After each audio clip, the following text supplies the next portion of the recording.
So King David, when his son, actually I'm going to read the text there. I want to read the text to you from Psalm chapter 3. And in Psalm chapter 3, is everybody there? Psalm chapter 3 talks about what I'm about to share with you. And this text is one that I have found quite interesting over the years and wrestled through a lot of what's spoken in it. It's not a long psalm, but it is one that is written at a time of tragedy and struggle in the life of King David. And in the very first part, before the verse even starts, it says, a psalm of David when he fled from his son Absalom. Right there. We're going to pause right there. Some of you may know the context. Some of you may know where that comes from, but the hint was what I said earlier. Turn to 2 Samuel chapters 12 through 16. And in the text, we find out a lot about David, and we find out about Absalom, his son, as well. But King David, when his son Absalom led a revolt against him, is when this is written. David had reigned for decades, and he was one of the most powerful people in the world at the time. His military prowess was legendary. He had conquered multiple nations. He had extended Israel's dominion far beyond its borders. He had become fabulously wealthy. He lived in an amazing palace. He had many wives and servants. He had absolute authority of life and death over the people that he was in contact with, and even some of the other nations that he had dealings with. No one dared get on his bad side. But before we read the psalm, it's important to understand the context of what's actually written. And I often tell you, whenever you read the Bible, if you're just plucking verses here and there, and you don't get the context of the verse. A lot of cults do that. A lot of people that manipulate the word for their own selfish purposes do that. We don't want to do that. We want to be people that know the word, that comprehend the word, and understand the importance and the potence of the word, and understand the context in which it's written. And if we understand the context, then we understand the purpose and the meaning of it.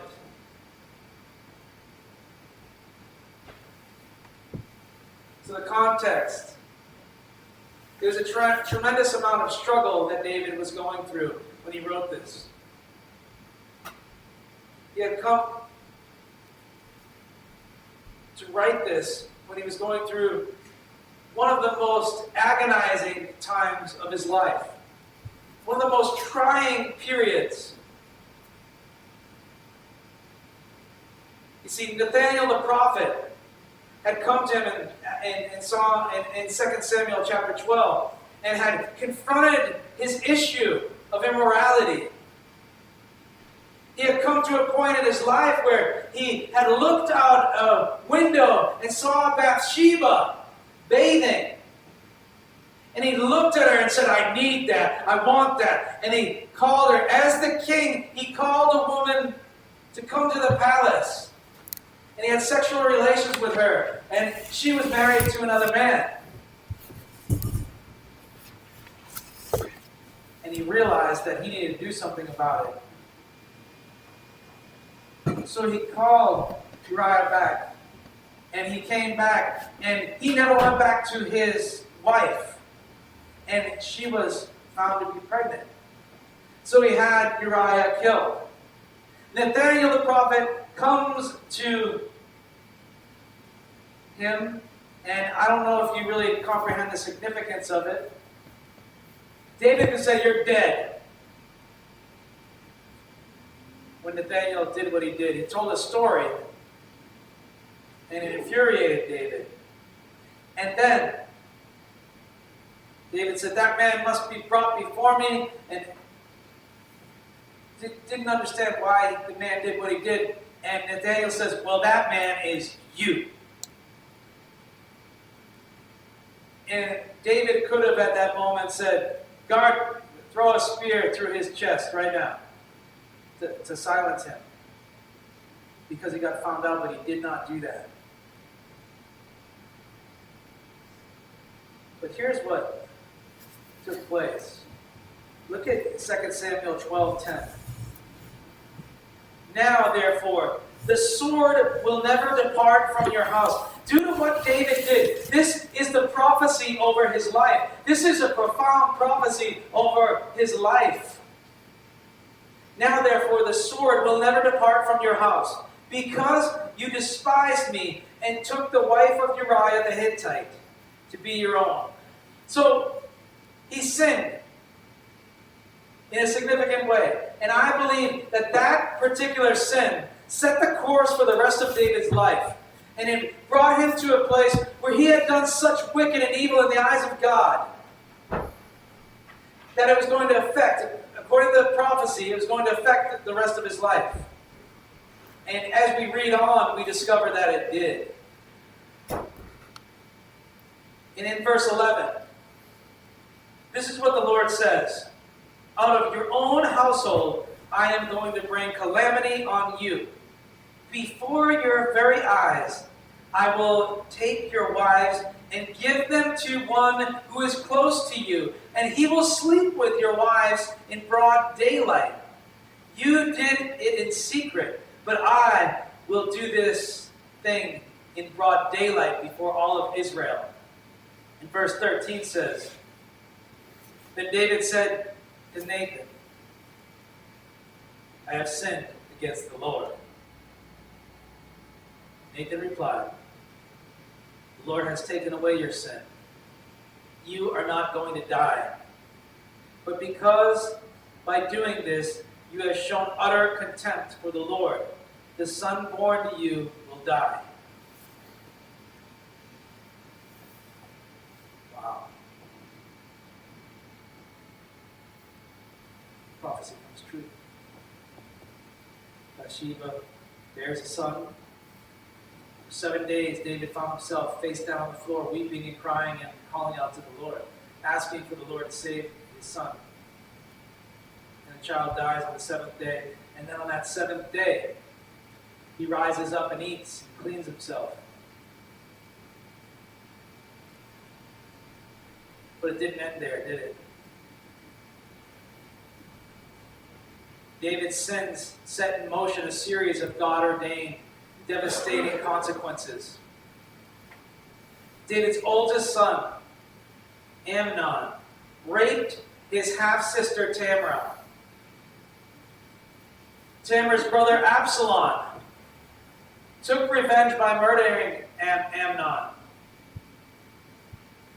Absalom fled in exile, and he was gone for several years, but later was permitted to return. But David didn't even talk to him for a couple of years. He was infuriated when he found out what Amnon had done, and he felt horrible for his daughter. And then his son was murdered, and Absalom was the murderer. You remember that prophecy? The sword shall not leave your household.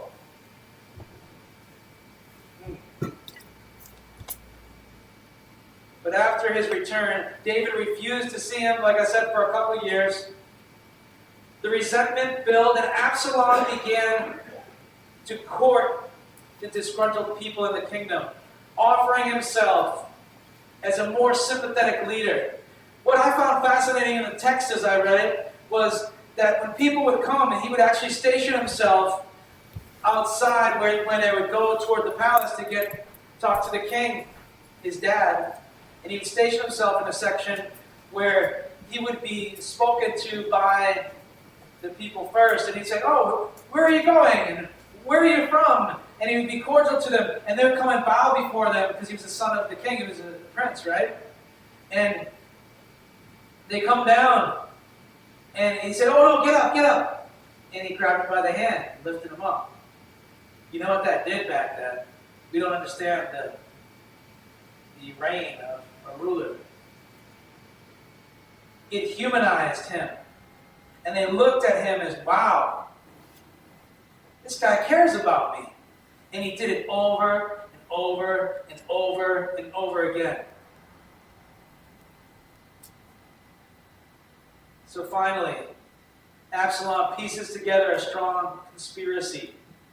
And David realized that to survive, he was going to have to flee. And he had to flee and leave the palace. And he left a bunch of his concubines there to take care of the palace and things. So he hastily grabbed what he could and what they could, and he took off. He was covered in shame. And it actually says that he walked barefoot and covered his head in shame.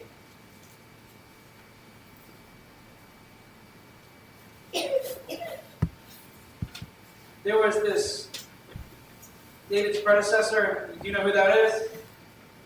Saul. So Saul had a family member named Shimei, and he was from that family of Saul. And while David was on his journey, he comes out and he starts cursing at David and throwing stones. And one of David's associates says, "Do you want me to put a knife right through him right now?" And David said, "Oh no. The Lord brought him out here to ridicule me and to curse at me, and the Lord did that, so I need to take it." Imagine, the king is getting stones thrown at him, and nothing's being done. And it even says he picked up dirt and threw it up in the air at his face. Wow. He cursed at David over and over again. And he brought about his own downfall by being a man of bloodshed. That's what he was pronouncing. He was cursing at him and saying, "You did this to yourself. You brought about your downfall because of all the bloodshed. All the wars, all the battles." But it was David's most traumatic, humiliating experience of his life at this point. Everything that he had spent his life working for had suddenly unraveled. Many whom he had thought were allies and friends, he learned that they were enemies, and they opposed him.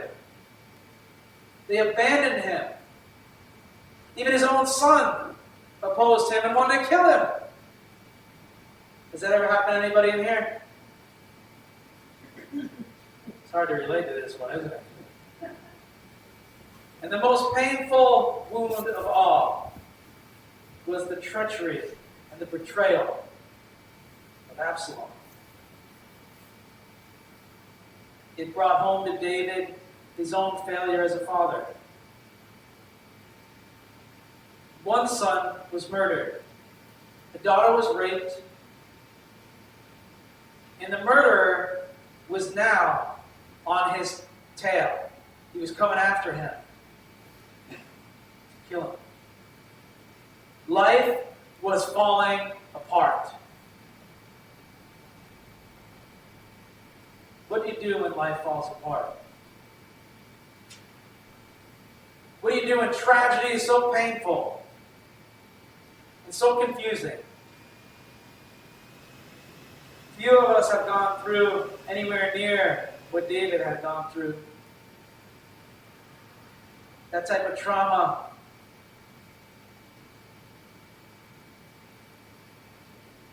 But in lesser ways, you probably had times when you could identify with David. Maybe a close family member died. Maybe you suffered from a broken relationship. Maybe your kids have gone in a direction completely contrary to what you think they should be doing. Maybe you have family members that are hostile toward you. Maybe you have people that have gossiped about you.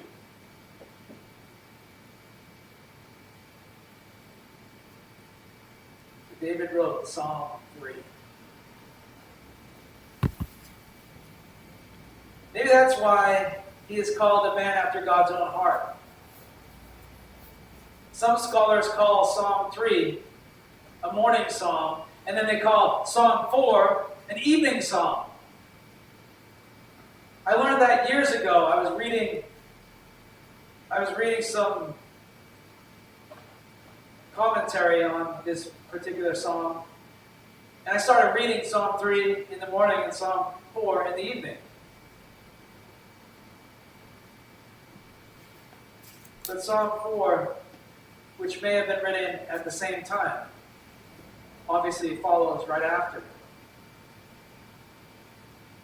But perhaps David wrote Psalm 3 just after he crossed the Jordan, awaiting the inevitable battle with his son Absalom and the forces that stood before him.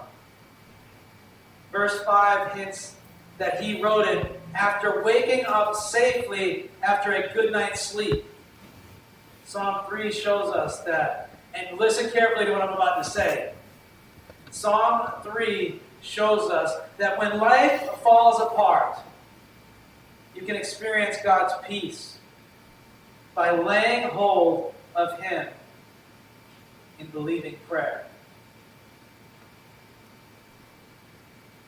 When life falls apart, you can experience God's peace by lying hold of Him in believing prayer.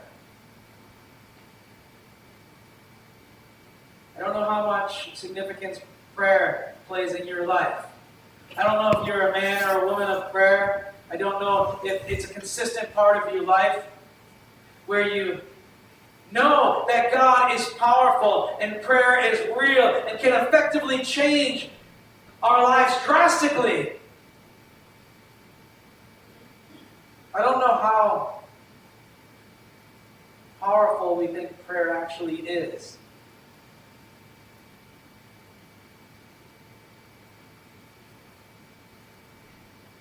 After we see all this in the circumstances, the psalm falls into 4 strophes. And you may say, what the heck's a strophe? But it's a structural division of poems in their stanzas and a variety of lines and the length of the lines. And so we have these 4 strophes. If you know anything about poetry, you may have heard that terminology. But the first comes in 3:1 through 2, and it reveals David's peril. And the second strophe is in 3 through 4. It records his initial prayer. That initial prayer, he had to pray.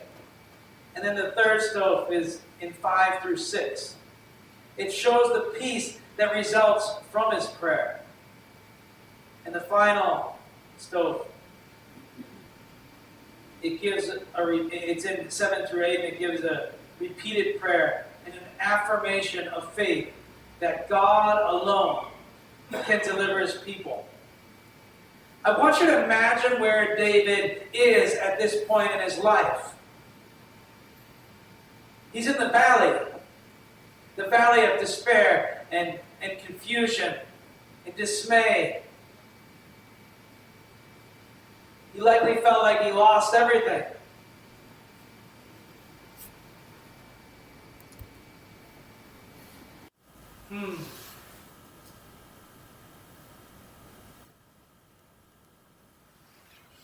David knew that he was being taunted because of his own sins. But Jesus was without any sin or guilt. So that's the difference there. That's a huge difference. Jesus got killed even though he didn't sin. Although I've never gone through anything close to David, and I'm thinking none of us in here have.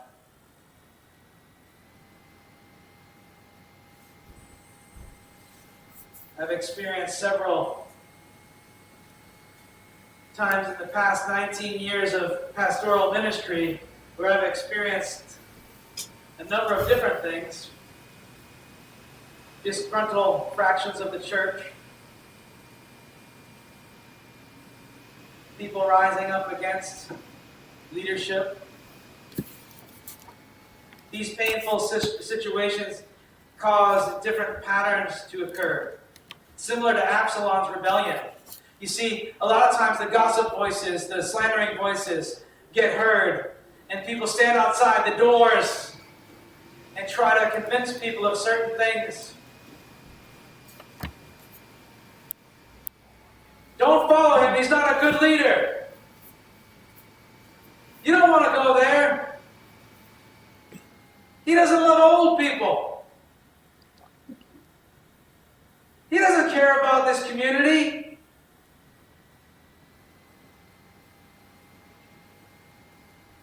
They're not a loving church.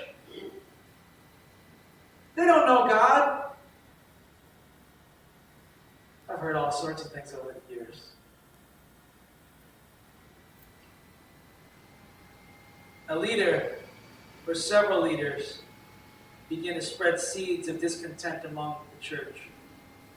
People who already are unhappy about something gravitate toward people that are unhappy. Have you ever noticed that?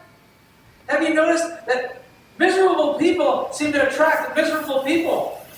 And then there's more misery. It does no good, does it? Does it do any good?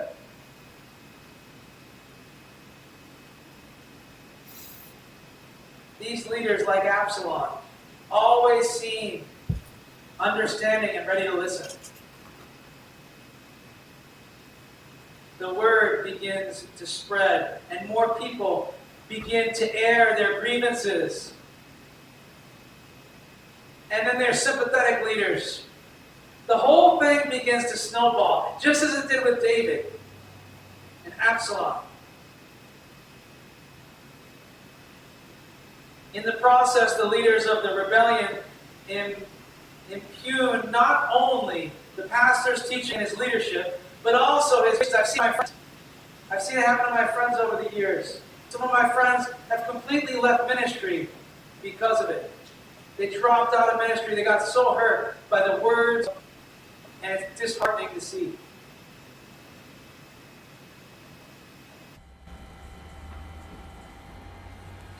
And then in the New Testament, what is one of the words we use? It's a real intimate word for God. Abba.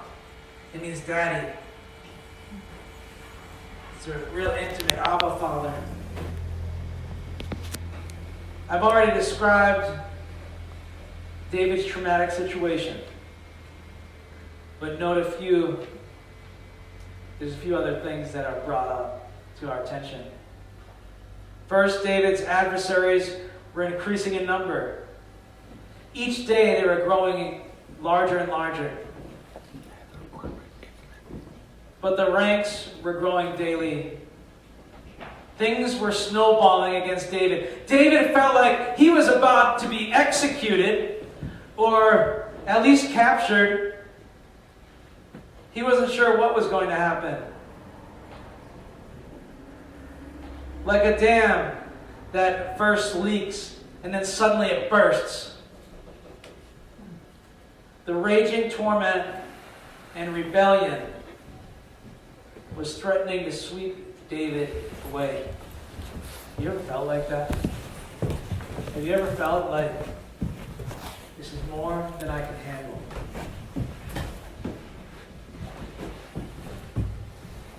Second thing, in verse 2, reports the words of David's enemies, who were impugning his relationship with God. The verse reads literally, many are saying to my soul. So the literal is, many are saying to my soul. Have you ever been at that point?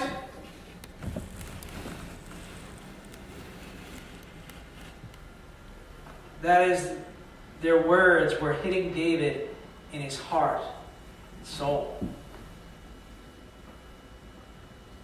There is no deliverance for him in God. That's what it says, right? Probably they were bringing up his now public sin with Bathsheba and the murder of her husband. He was thinking of all these things that had transpired over the years and what occurred now and all the pain and suffering that he had caused. You see, when we are deceived and we do things that are wicked, and we make life decisions that are not God-honoring, but instead they're honoring ourselves and pleasing ourselves and pleasurable to ourselves, and we try to protect ourselves. Exactly what David did. And maybe you haven't done it on such a huge scale as he. But I think most of us can relate to the struggle. Probably they were bringing up, well, David's not good enough anyway. You remember what happened? Do you remember this? Do you remember that? But God is not on the side of such a phony. You see, they were saying hypocrite, scoundrel. How can he claim to follow God? His claim that God has anointed him as king is a joke. God is not on the side of such a phony. They're calling all that out upon David. I don't know if it was those very words, but maybe some people have said things like that to you.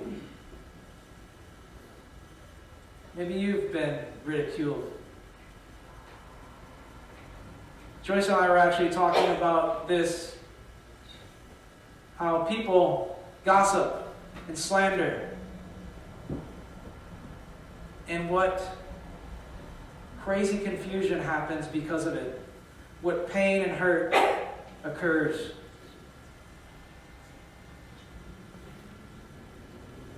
Doubtless, David felt this infernal suggestion to be staggering to his fate and to come to this point where, Lord, here I am. I'm all messed up right now. If all the trials were to come from heaven, all the temptations which ascended from hell, and all the crosses which arise from the earth could be mixed and pressed together, they would not make a trial so terrible as that which contained in this verse. It is the most bitter of all the afflictions to be led.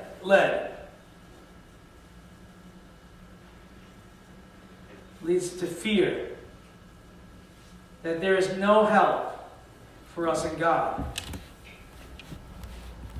And most of us say, that's not true. But what it says in the text, oh Lord, how many my foes, how many rise up against me. Many are saying of me, God will not deliver him. So all these lies and condemnation that are thrown upon David. And he's at this place where people are truly coming against him in such vicious vigor that he is preparing. You like that vicious vigor? That just came to me. God's words. I want you to try to put yourself in David's shoes. Try to put yourself there. You are fleeing with people that you think you can trust, and your family, and you're fleeing for your life.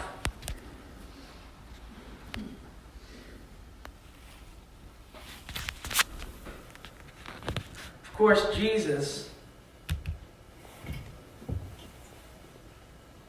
went through similar trials as he hung upon the cross. His enemies taunted him. He trusted in God and let God rescue him now, if he delights in him. For he said, I am the Son of God. And even worse, as he bore our sin, Jesus felt forsaken by the Father, as heard in his awful cry. My God, why have you forsaken me?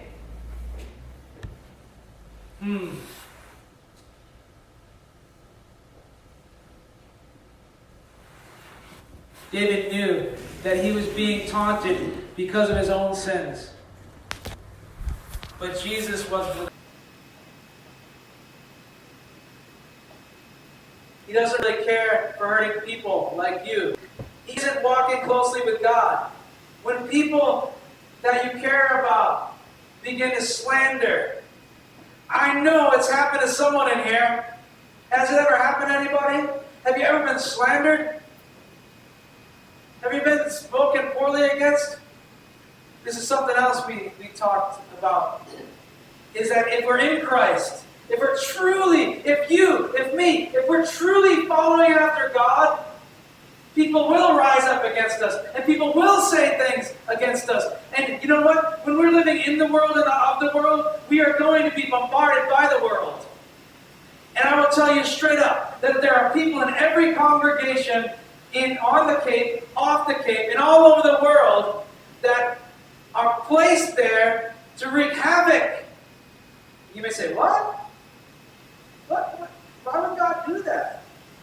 Well, God is ultimately sovereign. He's in control of everything, right? He knows what is going to happen, what will happen, what can happen, what did happen.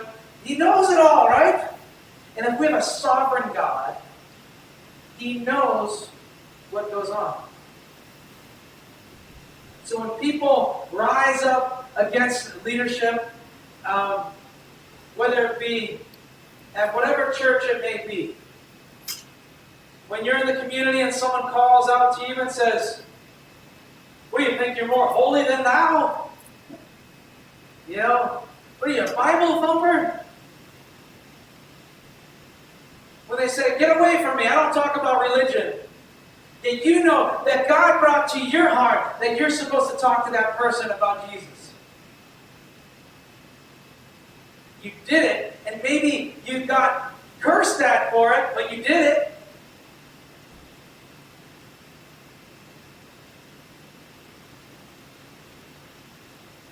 Note that even though God knows all these details, David tells him what's going on. He's not informing God, but rather laying his burdens down on the Lord. David is acknowledging to God that he is not able to do it himself, to handle this overwhelming situation. I didn't even tell you what my first point was, did I? I skipped right over my first point. I don't know how I did that. The first point, you may want to write this down, of all that I just shared. There are times when life falls apart. So that's verse 3, 1 through 2. There are times when life falls apart. The second point, so I don't go over this point. I need to go over the point, but I want to share it with you. So the first one, there's times when life falls apart. The second one, when life falls apart, you must know who God is and how to lay hold of Him in prayer. Do you hear that? When life falls apart, you must know who God is and how to lay hold of Him in prayer. So in verses 3 through 4. But you are a shield around me, O Lord. You bestow glory on me and lift up my head. To the Lord I cry aloud, and He answers me from His holy hill. Here's another Selah, which is a pause.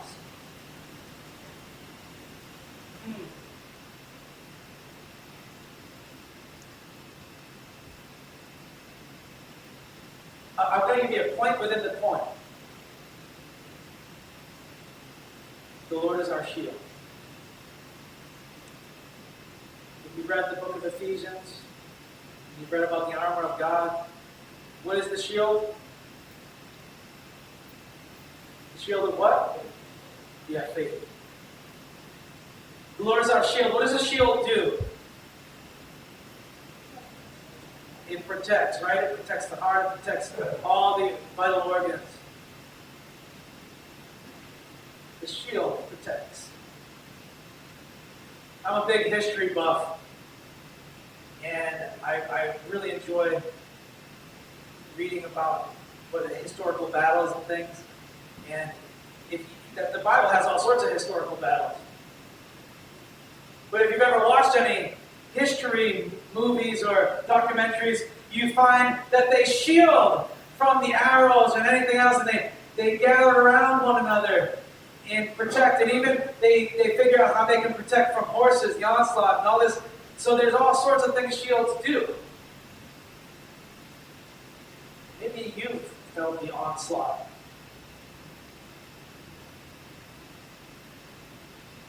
If you're a believer in Jesus, a follower of Jesus, never forget that the Lord is a shield.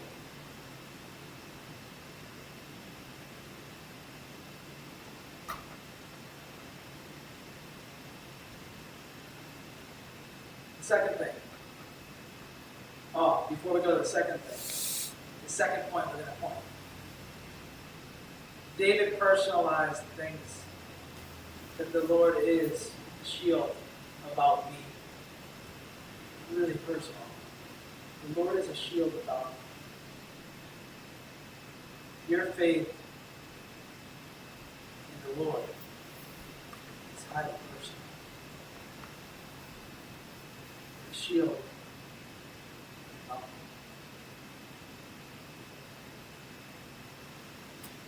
The next point within the point. The Lord is our glory. Although David had great earthly acclaim before multitudes, he is acknowledging that his identification with the Lord is his only claim to glory. Whether the Lord restored David to his palace or earthly prominence, God was his glory. He gloried in God. The comparative unimportance of earthly esteem, always transient and fickle.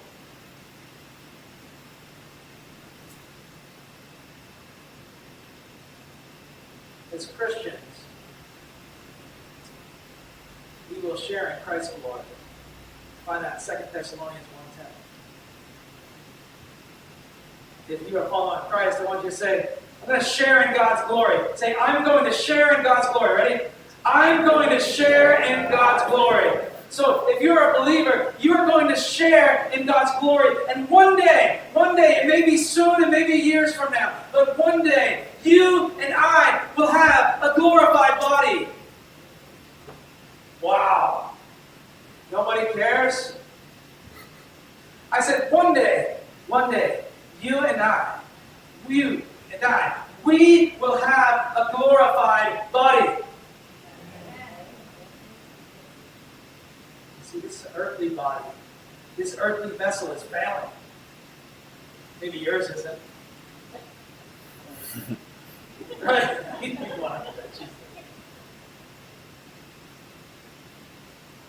The third point within the point. The Lord is the restorer of our joy. Have you ever considered that? That the Lord is the restorer of our joy. It's not, we don't get joy from being happy. The Lord is the restorer of our joy. Oh, I got a little excited there, didn't I? It says, to lift up the head. In Hebrew, it is a Hebrew expression for restoring someone who is cast down to his dignity and position. So, there's this call out, and you're cast down. You're nobody. But the Lord is the restorer of what? Our joy. The Lord is the restorer of our joy.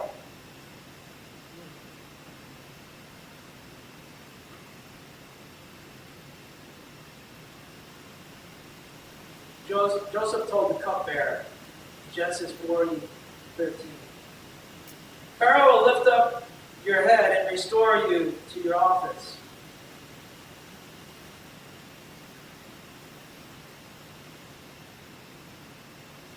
So, Joseph went through it.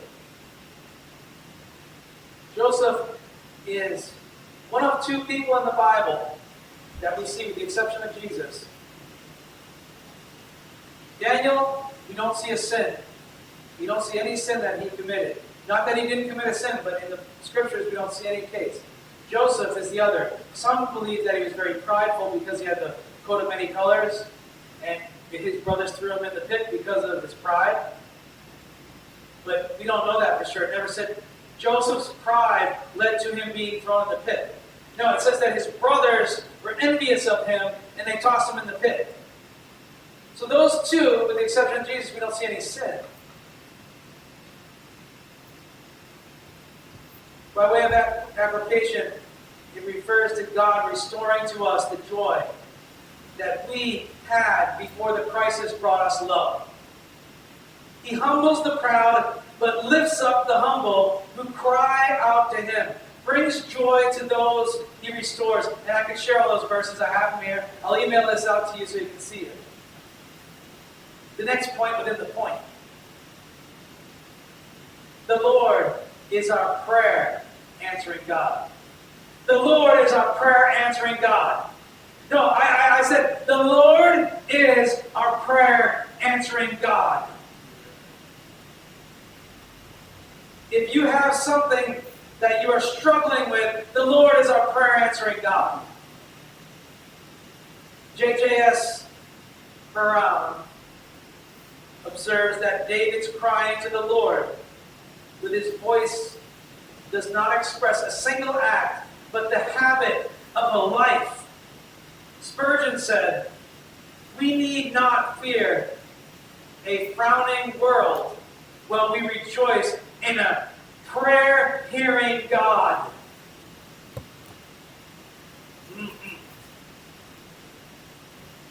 God's holy mountain, or hill, refers to Mount Zion in Jerusalem, where the Ark of the Covenant remained.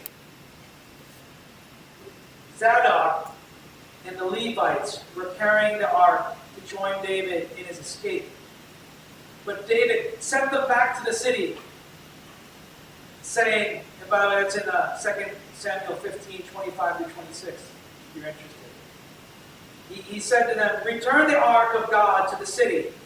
If I find favor in the sight of the Lord, then he will bring me back again and show me both it and his habitation. But if he should say thus, I have no delight in you, behold, here I am. Let him do to me as seems good to him." See, David's heart was humble before God. If the Lord restored him, David would worship him. If the Lord did not restore him, David would still bow before him. He's just in holy ways. Trust him. But even though now David was separated geographically from the symbol of God's dwelling place, the separation was no hindrance in his prayers. We should learn to humble ourselves before God, realizing that our only plea is his grace. Also, no matter where we are at, what kind of difficult circumstances we find ourselves in, even if our difficulties are the result of our own sin or our own failure, we cry out to the Lord for his grace to cover us. and know that He will hear and answer according to His purpose. It's not our purpose, it's His purpose. It's not our will, it's His will. But when our will aligns with God's will, watch the world change. Thus, when life was falling apart, David laid hold of the Lord in prayer. Then what happened? Then what happened? The third point. When you lay hold of the Lord in prayer, you will experience His peace. Say, I will experience His peace. Ready? I will experience His peace. When we lay hold of the Lord in prayer, we will experience His peace. How many of you can say that when you are truly prayer focused, you are experiencing God's peace? Yeah. So in verses 5 through 6, I lay down and I sleep. I wake up again because the Lord sustains. I will not fear the tens of thousands drawn up against me on every side. Wow. This is confidence in the Lord. This is confidence in the Lord. Every type of confidence you can think of, he had the confidence in the Lord. He believed the Lord. He didn't believe the anguish he was facing. He said, I'm going to believe upon the Lord with all the struggles I'm facing, even tens of thousands rising up against me. You know what I'm going to do? I'm going to believe the Lord. I'm not going to believe the lies of the enemy that are coming against me and hindering me from following hard after God. No, I'm going to follow after God despite the 10,000s, the thousands and thousands that are rising up against me. Wow.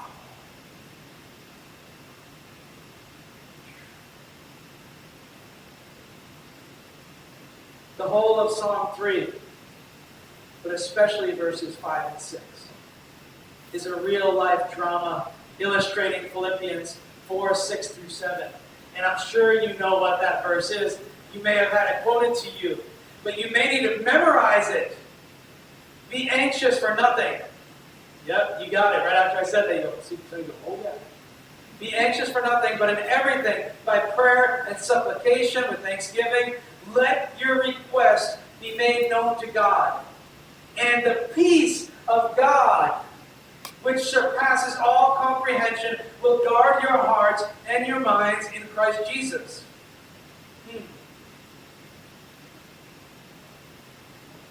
David cried out to God in prayer. Then he went to bed. That's what he did. Then he went to bed. Not in the palace, but camped in the wilderness. And slept through the night. He's going through all this craziness, and he went to bed. And slept. It reminds me of Peter on the night before his intended execution. He was so sound asleep in the prison between two guards that the angel sent to rescue him had to hit him to wake him up. That's Acts 12:7. David awoke safe and sound because the Lord sustained him. That's why. Because the Lord sustained him. As reports came in of the tens of thousands set up against him, he was not afraid.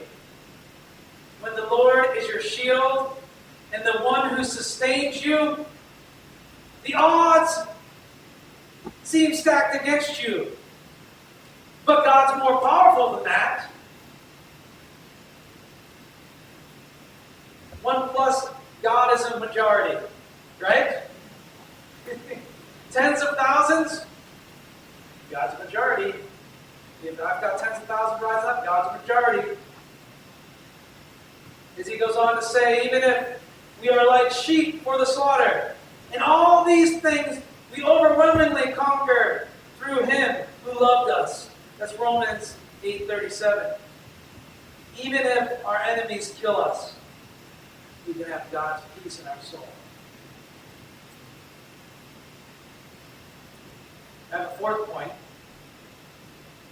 Believing prayer depends completely on God for deliverance. So believing prayer depends completely on God for deliverance. And in 7:8, arise, O Lord, deliver me, O God. Strike all my enemies on the jaw. Break the teeth of the wicked. In verse 1, many were rising up against David. Now he uses the same verb to ask God to rise up against his enemies. In verse 2, David's skeptics had said that God would not deliver him. David uses the same verb to ask God to save him. He pictures his enemies as ravenous beasts, baring their teeth, ready to devour him. So David asks God to break their teeth, which would render them powerless. The verbs may be translated as petitions, or they may reflect David's sure confidence that God would act. So he wrote as if he already had acted. He believed it. He believed in faith that God would do.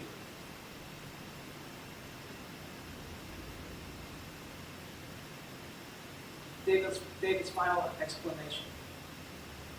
Salvation belongs to the Lord. It shows that David was not depending on his troops or his counselors that he had planted to mislead Absalom. He sent some people back to spy on Absalom. He wasn't relying on that. He was trusting in God. He was depending on God. Rather, he acknowledges that any victory would come from God alone. When we cast ourselves on God alone for deliverance, He gets all the praise when He answers our prayers. You see, a lot of times we pray things, but we don't really believe that God will answer the prayer. But power comes from prayer. Our connection with God is through prayer and through reading the Word. So when we pray, when we seek out God, He shows up big time.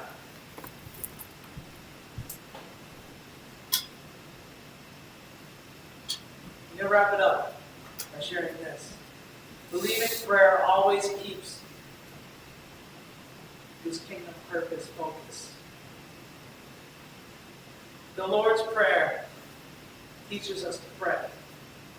Your kingdom come, your will be done on earth as it is in heaven.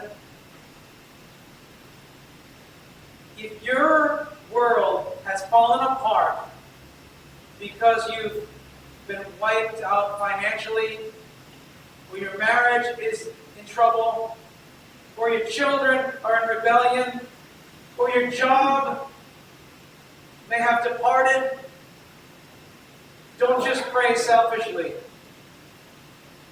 so that you'll be happy in a world that is a mess. Pray in light of God's kingdom purposes. Pray that God will act so that He will be glorified and His people will be blessed and strengthened. Pray that God will show up big time in the midst of a confusing time. And pray that God will demonstrate His power in your life and you will be restored. And if you're not restored, you still worship. You still praise Him. You still give Him the glory. And you still give Him